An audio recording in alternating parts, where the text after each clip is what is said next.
തീരെ പ്രതീക്ഷിച്ചില്ല അല്ലേ? ഇവിടെ നീ എന്നെ ജീവിക്കാൻ സമ്മതിക്കില്ലല്ലേ? ഇല്ല, നിഴൽ പോലെ നിങ്ങളുടെ പിന്നാലെ ഉണ്ടാവും, നിങ്ങളുടെ അന്ത്യം കുറിക്കുന്നത് വരെ. ഭീഷണിയാ? കൂടുതലായാൽ എല്ലാം ഞാൻ ഇന്ദുവിനോട് തുറന്നു പറയും. എന്താ പറയാൻ പോകുന്നത്? ഞാൻ നിങ്ങളുടെ ആദ്യ ഭാര്യയാണെന്നോ? എന്താ പറയില്ലെന്ന് കരുതിയോ? പക്ഷേ അതുമാത്രമല്ലേ പറയാൻ കഴിയൂ. അല്ലാതെ ചില രഹസ്യങ്ങൾ കൂടി ഇല്ലേ നമ്മൾക്കിടയിൽ? മറ്റാർക്കും അറിയാത്ത ചില രഹസ്യങ്ങൾ.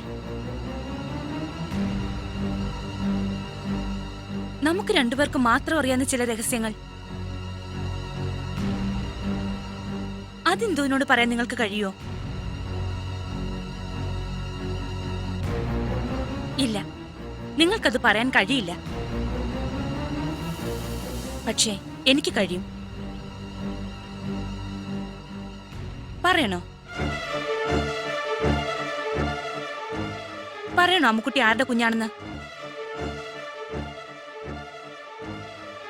അത് കേട്ട് ഇന്ദുവിന് വീണ്ടും സമനില തെറ്റണോ?